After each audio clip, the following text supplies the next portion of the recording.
बहुत समय पहले प्राचीन भारत के उत्तर दिशा में सूर्यगढ़ नाम का एक समृद्ध राज्य हुआ करता था। उस राज्य पर राजा रक्तेश्वर का शासन था। उसका नाम सुनते ही लोगों की रूह कांप जाती थी, क्योंकि राजा हर अमावस्या की रात को किसी भी युवक को पकड़कर बलिदान दे देता था।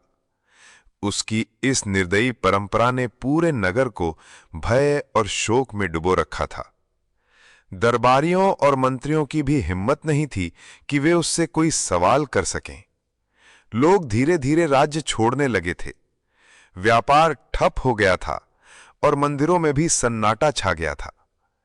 लेकिन किसी को यह नहीं पता था कि आखिर राजा रक्तेश्वर ऐसी भयानक बलि क्यों देता है। राज्य से कुछ दूर पहाड़ियों के बीच एक योगी अपनी बेटी माधवी के साथ रहा करता था। माधवी अत्यंत सुंदर और तेजस्विनी कन्या थी। उसका मन हमेशा दीन दुखियों की सेवा में लगा रहता। यदि कोई बीमार आता तो वो जड़ी बूटियों से उपचार करती। यदि कोई निराश होता तो अपने मधुर वचनों से उसे सांत्वना देती। एक दिन योगी को नगर जाना पड़ा। माधवी भी उनके साथ जाने की जिद करने लगी। नगर पहुंचते ही उन्होंने देखा लोग किसी युवक की लाश लेकर आ रहे हैं और सब राजा को कोस रहे हैं।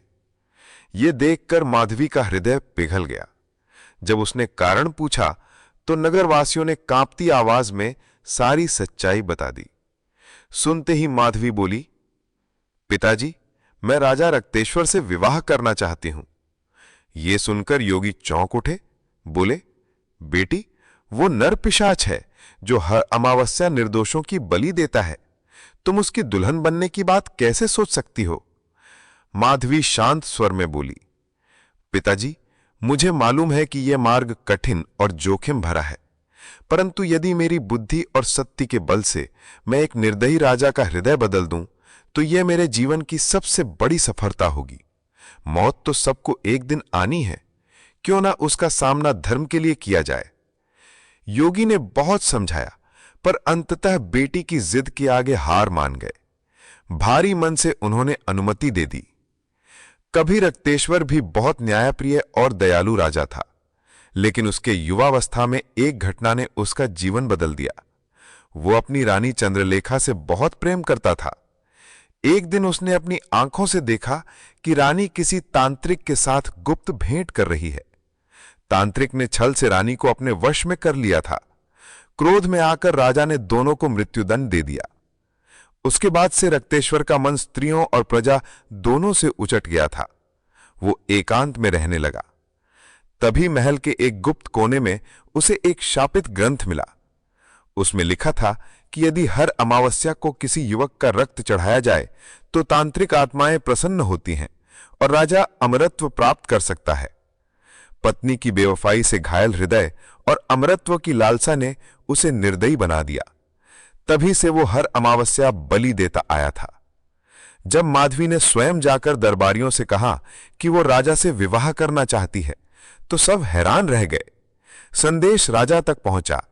राजा सोचने लगा, कैसी लड़की है जो स्वयं मौत को बुला रही है। वो मिलने के लिए राजी हुआ। जब माधवी उसके सामने आई तो राजा उसकी तेजस्विता और निडर आंखों को देखकर कुछ पल मौन रह गया। राजा ने कठोर स्वर में पूछा, क्या तुम्हें मालूम है कि मुझसे विवाह का अर्थ मृत्यु है? माधवी निडरता से बोली, हां महाराज, मृत्यु सबके लिए निश्चित है, परंतु एक धर्म के लिए दी गई मृत्यु जीवन से बड़ी होती है। राजा हंसते हुए कहा, ठीक है, कल ही विवाह होगा। विवाह हुआ और रात को माधवी श्रृंगार करके अपने पति का इंतजार करने लगी। राजा कक्ष में आया। दीवार पर टंगे उस शापित ग्रंथ और रक्त से सनी तलवार की ओर देखते ही उसका चेहरा विकराल हो उठा। उसने कठोर स्वर में कहा, कल अमावस्या है और तुम्हें बलि चढ़ा दिया जाएगा। माधवी मुस्कुराकर बोली, महाराज, मैं जानती हूं, परंतु आज की रात मेरी है। एक रात की पत्नी होने के नाते मुझे यह अधिकार है कि मैं आपको एक कथा सुनाऊं। राजा व्यंग से बोला, ठीक है, सुनाओ। तुम्हारी कहानी सुनने से क्या होगा? माधवी बोली, कहानी आत्मा का दर्पण होती है महाराज। फिर उसने कहना शुरू किया, बहुत समय पहले एक साधु गंगा तट पर तपस्या करता था। एक दिन वहां से एक शिकारी गुजरा। उसके हाथ से गलती से तीर चल गया और गंगा में मछली मर गई। उसी क्षण नदी से एक नाग कन्या प्रकट हुई और बोली, हे मानव, तुमने मेरे नागपति को मार दिया है, इसके बदले में तुम्हें मरना होगा। शिकारी डर गया और बोला, हे देवी, ये मेरी भूल थी, मैंने जानबूझकर नहीं किया।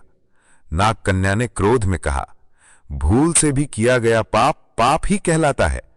शिकारी हाथ जोड़कर बोला, मुझे अपने बूढ़े माता पिता का पालन करना है, मुझे कुछ समय दीजिए, वचन देता हूं कि लौट आऊंगा।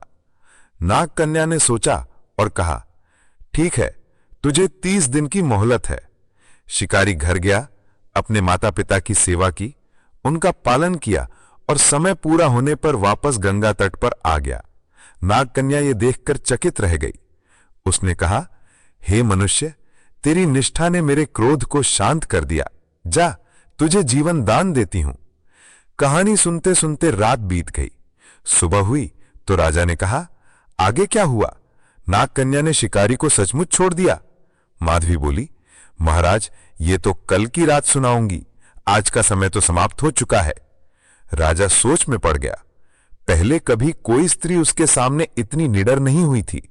उसने सोचा, इसे एक दिन और जीने दूं, फिर देखूंगा। अगली रात माधवी ने कथा आगे बढ़ाई। उसने दिखाया कि कैसे निष्ठा, वचन और प्रेम किसी भी श्राप को तोड़ सकते हैं। हर रात वो एक नई कथा सुनाती और हर कथा के अंत में ये दिखाती कि सभी स्त्रियां छल करने वाली नहीं होती। धीरे धीरे राजा का पत्थर बना हृदय पिघलने लगा। उसे महसूस हुआ कि उसने अपनी पत्नी की भूल का बदला पूरी औरत जात से लेकर कितना बड़ा अन्याय किया था।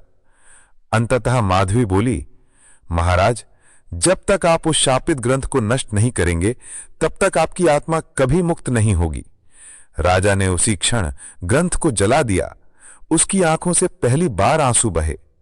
राजा रक्तेश्वर ने अमावस्या की परंपरा को सदा के लिए समाप्त कर दिया। उसने प्रजा से क्षमा मांगी और माधवी को सच्चे अर्थों में अपनी महारानी बना लिया। सूर्यगढ़ राज्य फिर से समृद्ध और खुशहाल हो उठा। योगी की बेटी माधवी ने न केवल राजा को बदला, बल्कि पूरे राज्य को विनाश से बचा लिया। इस कहानी से हमें सीख मिलती है कि सच्चा प्रेम और निष्ठा सबसे कठोर हृदय को भी बदल सकते हैं। अहंकार और अन्याय अधिक समय तक नहीं टिकते। जब तक हम अतीत के अंधकार से चिपके रहते हैं, भविष्य का प्रकाश नहीं देख पाते। राम राम दोस्तों, जल्द मिलते हैं एक नई कहानी के साथ।